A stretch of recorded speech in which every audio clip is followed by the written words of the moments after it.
Hey, I wonder if you could tell us how you went about getting Dowell Loggins on board. Did the Nashville connections from back in the day play any part, and how much of an asset has he been given all of his experience at the NFL level? Thank you. Yes, sir. So, I think obviously, when you're able to look at some people that are out of work and you may be able to bring them on board in a analyst or consultant role or, some type of role like that, we're always looking to try to help. I think you guys remember, a few years ago, some of the people that we've had come through the building, Hazlitt and so on and so forth. Dowell, we got to know very well when he was when he was with Munchak with the Titans as the offensive coordinator and quarterbacks coach, and was in our office all the time, was at spring practice all the time. You're talking about 17 years of NFL experience. You're talking about 10 years of coordinator experience in the NFL. And, it's awesome. So, not only is he here, but his family is here. They've bought a house here in State College, and it's great. So it's another sounding board for Coach Yursich and Coach Pry and all of us. So it's been great having him here. It's got great perspective. Tobias Wilborn and then Audrey Snyder. Hey, Coach, thanks for doing this as always. Thank you, man. What have you seen with Rasheed on the offensive line and really those rotations period with those guys continue to grow under Troutman?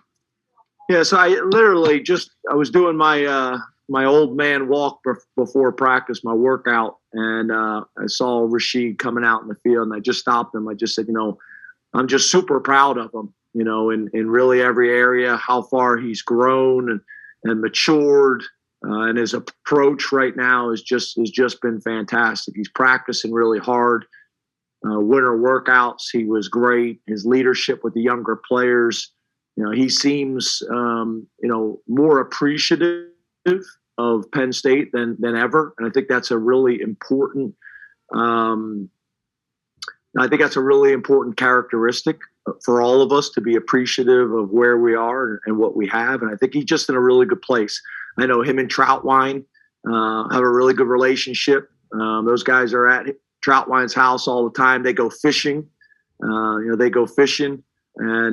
he's just in a really good place. He's practicing hard. He's working hard. We got a good mix of experienced guys on the offensive line and some young talented guys. So I've been very pleased with Rasheed, and I think he's got a chance to have a special year. Audrey Snyder and then Elton Hayes. Hey, James. Wanted to ask about your Sam linebacker spot, and particularly Curtis Jacobs. What strides has he made? And if the season started tomorrow, would you feel comfortable with him starting at Sam, or who do you think would kind of be your best fit for now? Yeah, I think, it's been a pretty good progression where, some of our guys can start out there at the Sam linebacker spot to the field.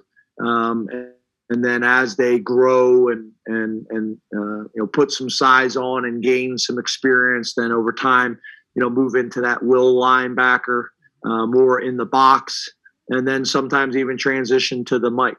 So, Curtis was able to gain some experience last year, and right now he's playing like a confident guy that gained some valuable experience last year, and now obviously that gives us the ability to put Brandon Smith, into the boundary, which also creates some flexibility because now Brandon can do a lot of things, and we're going to try to start training Curtis, the same way. So create some flexibility.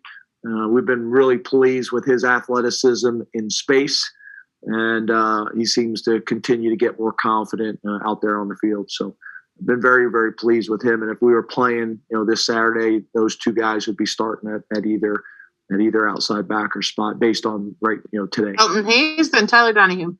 Hey, Coach. Hope you're doing well this evening. You as well. Hey, Coach. Yesterday we spoke with Brandon Smith and Keaton Ellis, and both of them were very complimentary towards Kobe and Kalen King.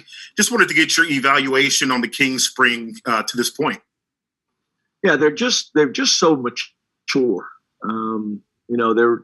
Their approach has been so mature in terms of how to prepare physically and mentally, how to compete.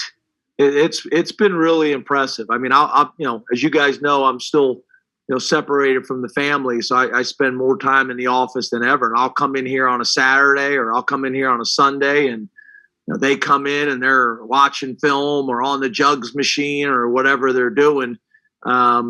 Just a very mature approach, and they're really approaching it the right way that I think is going to allow them to compete at a very high level this summer for playing time on defense, on special teams, and probably both. We knew both were good, but both have probably come in better than we anticipated, especially from an approach and a maturity standpoint. Tyler Donahue, and then Ben Jones. Hi, James. Hope you're well. You as well, Tyler. I wanted to go back to Brandon Smith. Congratulations, Tyler. I appreciate that. Thank you very much. Now, don't have the baby on here and make me make corrections of how you hold and support the baby. I can't make any promises. I'll do my best. Okay. All right. Going back to Brandon Smith that we did have this week, what did you see from game 1 through game 9 as far as his progression as a first-year starter, and how is that translated to this spring? Yeah, I think, obviously Brandon's always had a tremendous amount of ability, guy with tremendous length and speed. And, obviously when he gets there, and he's got a nasty demeanor to him, and is a physical player. We've seen some big hits already out of him in his short career. Obviously started him to the field and then started to rotate him into the boundary as well. And I think, again, he's very confident, went from, kind of like Curtis, kind of rotating in and getting a feel for it, to then starting, out to the field, and then started to kind of rotate into the boundary. And now I think has got a really good understanding of not just those positions, but really our defense as a whole, and is really working into being a leader for us right now. He's in our offices all the time. It's funny. His family's got a relationship with Coach Poindexter as well. They go way back. So I got a bunch of messages from his family about what a great hire that was.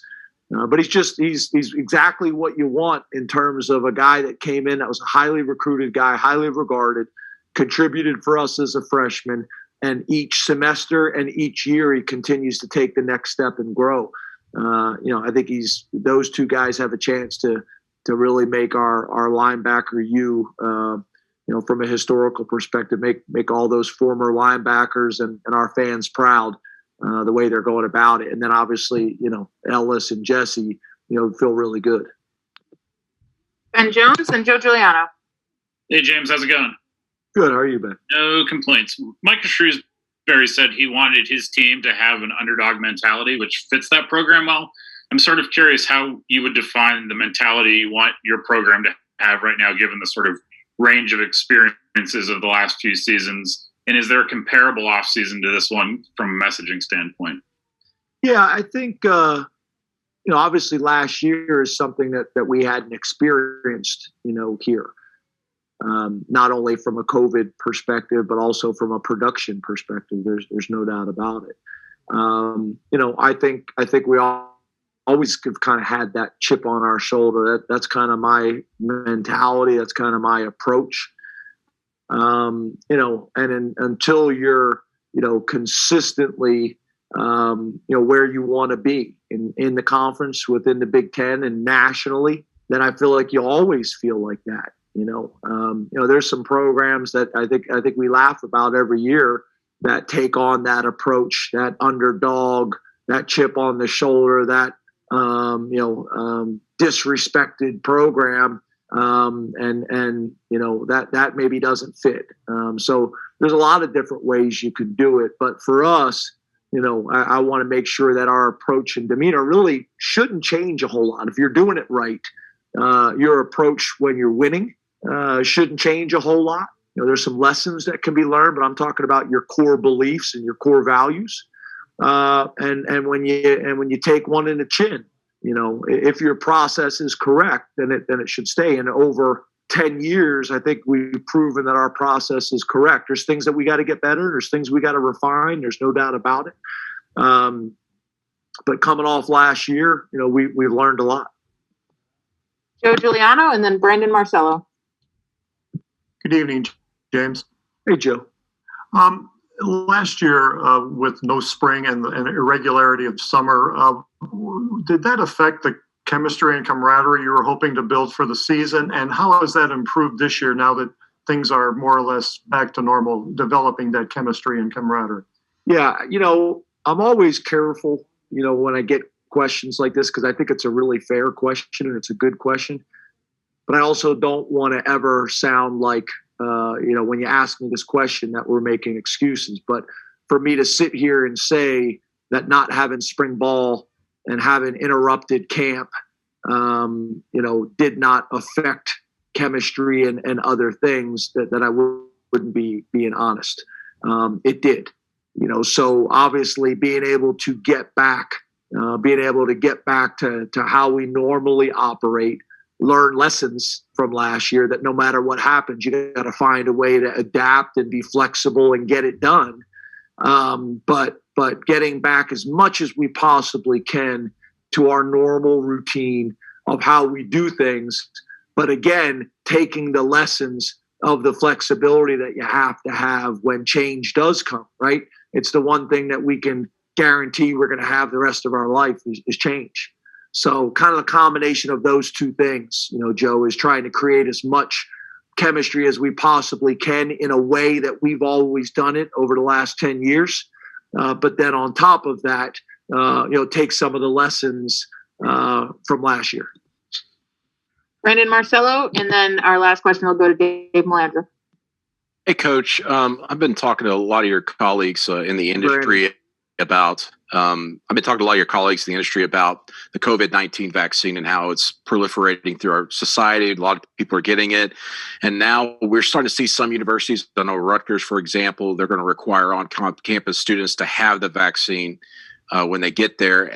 But as far as you with the football program, do you believe that there should be a mandate of some sort when it comes to the vaccine, or do you think it's just about educating players? And also, I guess, kind of, how are you handling it heading into this summer and then obviously in preseason camp? Yeah, so I think the first thing is I don't think you can ever mandate, right? I think we've learned that in our country. You're going to have a difficult time doing that.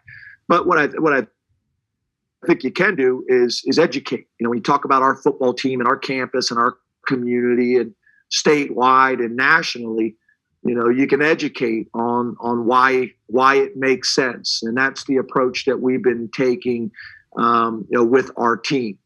And then I also think we could get to the point where we'd say, hey, look at Beaver Stadium and show flashes of Beaver Stadium. And hey, if we want to get back to this as soon as we possibly can, this is a step that we could take that would help.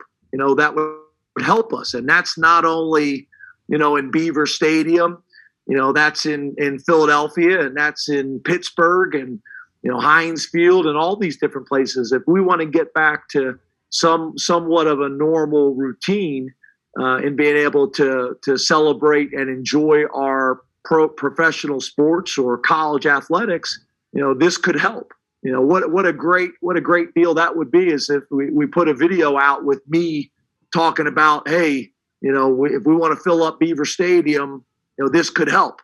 And Coach Tomlin and Coach Narduzzi doing it in Pittsburgh, and the same thing in Philadelphia. I almost said the Veteran Stadium, Joe. I almost dated myself there. But I do think that's something that could help us. So for us, we're just trying to educate. We educate as much as we can and try to encourage. Me personally, I'll get any vaccine they give me. I'll take them all. I'll take the Moderna. I'll take the Johnson & Johnson. I'll take them all. If they'll help us getting back to normal, if they'll help me getting back with my family. Last question to Dave Melandra Jr. Hey, Coach, got a couple ones for you. Which players so far has stood out during the spring practice so far, and your thoughts about potentially having the fans back in the stadium in the fall? Yeah. So that question, I think I've answered the last couple of weeks, but I'm happy to go through it again.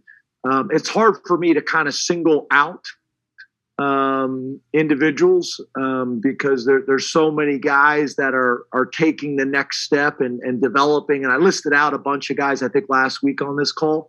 But for me, a lot of times it's the guys that I didn't know as much about that stand out just because there's an expectation with Rasheed. There's an expectation with Brisker. It's an expectation with Ellis and so on and so forth. But some of the guys like Arnold, Ebikidi, there's Johnny Dixon, Congo. There's a bunch of these guys that I probably didn't know as much about. You kind of go through the recruiting process and you go through the transfer process and things like that. Some of the true freshmen that came in at mid-semester, we just got done talking about Kalen and Kobe. I wasn't sure what to expect from those guys as guys that should be going to their prom right now, and Landon, and so on and so forth. So they're the guys that probably jump out to you most, the guys that came in at mid-semester, whether that's through the transfer or whether that's from high school. And the other guys, it's you kind of had a pretty high level of expectation that they were going to take the next step.